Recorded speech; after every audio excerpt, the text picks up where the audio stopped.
球球人也是人，故事的结局要由他们自己来决定。对，没错，这一个勉强可以和 HF 相搭戏的球球人呢，是一个 KO 的。它不仅全关节可能带很多的配件，而且呢，它只要30多一个。最离谱的是，你敢信正版的是大概今年11月份出货，而这个 KO 的呢，竟然是去年7月份出的，比正版早出了1年半，太离谱了。嗨，帅哥，给个3连呗！哎，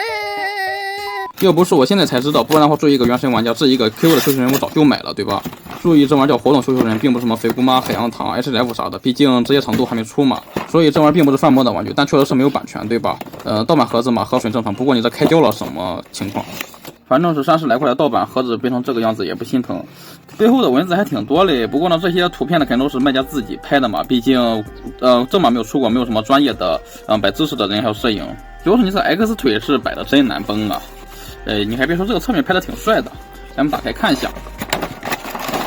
西数里面的内容物的话，就是一个主体，一个棒子，再加上一个着着火的盾牌。然后呢，底下还有一个小袋子，里面装了一个支架地台，还有一对手型，还有一对替换的手腕关节，是一对替换手腕关节。手型的话是放松手。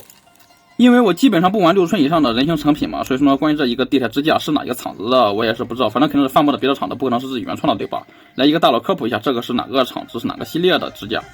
然后关于这个主体的话，是肉眼可见的要比 HF 大了超级大一圈，对吧？但我为什么刚开头还说它是可以勉强识别 HF 呢？就是因为吧，我们别忘了，球球人它不是恐怖直立猿，所以说呢，它是不会这样站住的，而是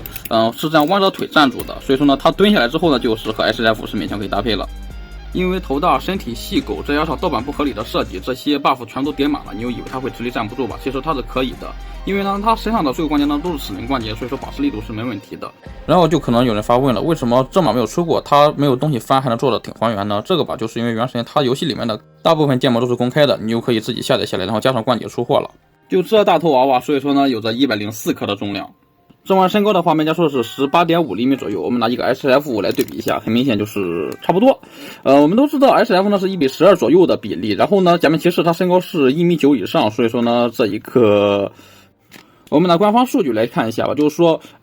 正版的是1:8比例的17厘米，这个要高了1.5厘米，也就是说这个可能就是1:7比例的。所以比起1:12的话，1:7实在是大的有点过分呀。我们看一下这一个飞姑妈的美少女放一起的话，毕竟我们冒险的话一般是选的女主营嘛。女主营我记得身高好像是1.58米左右，比假面骑士要矮很多。放在这一起对比的话，这个球球人就像是一个球球牛头首领呀。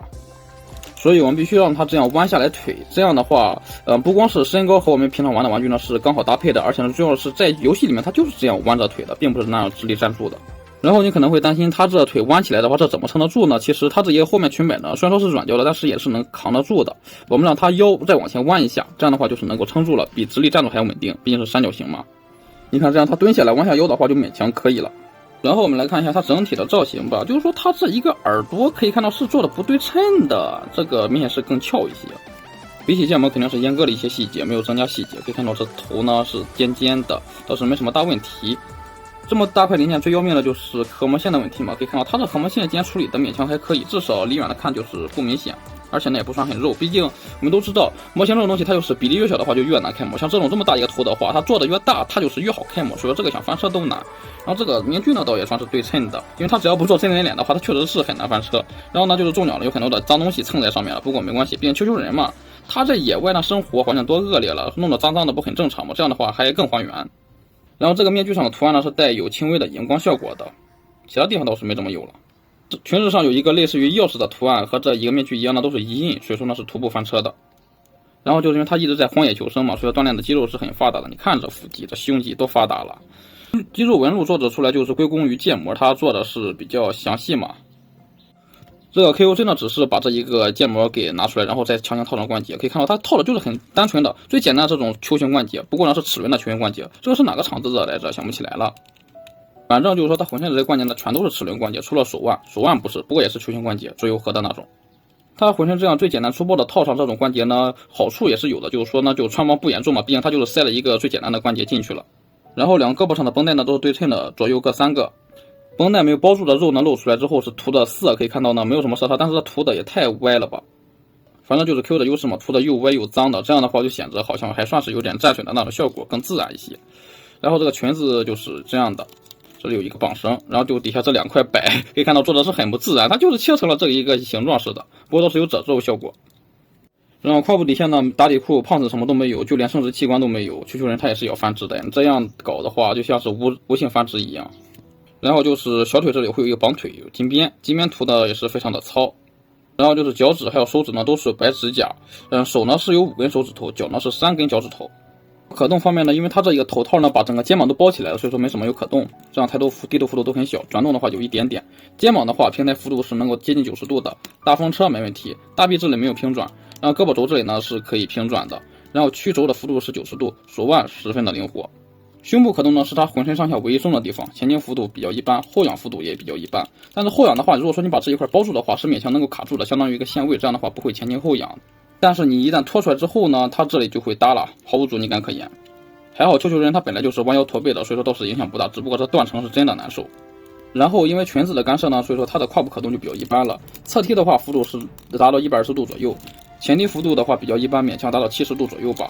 后踢的话，这个裙摆的干涉就更严重了，这样的话是只能够达到30度左右。屈膝的幅度是大概100度，脚腕的话相对幅度很大，腰外也很大，没有脚尖可动。然后它的配件刚才也说过了嘛，就是一对无指防冲手，再加上一个棒子和一个着火的盾牌。这个盾牌上的火呢，虽然说缝挺大，但是拆不下来，就算拆下来肯定也是一个很大的连接坑。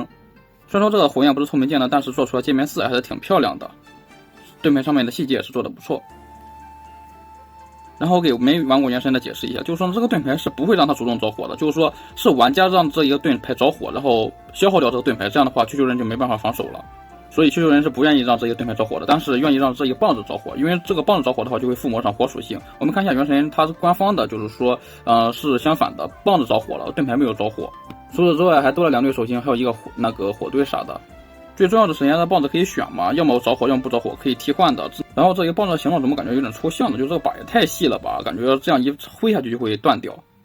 虽然它给了2个替换手腕关节呢，但是它这个手腕呢是真的不脆。然后呢，我们装这一个盾牌的话，尽量是这样装，就是说呢，先把它给套上，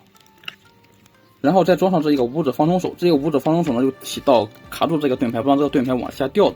好的，以上就是这一个 QQ 球球人的情况了。正如大家所见，它就是拿游戏建模强行改的嘛，所以说呢是完全不合理的设计。这嘛肯定是设计要合理了很多，然后配件是给的更加的丰富，还有各种特点啥的。大小方面也是更加的和 HF 适配，价格也是不贵嘛，就预定240。这嘛就是吃了一个出货晚的亏嘛，所以说呢这一个 Q 只是提前尝鲜用罢了，并不值得推荐。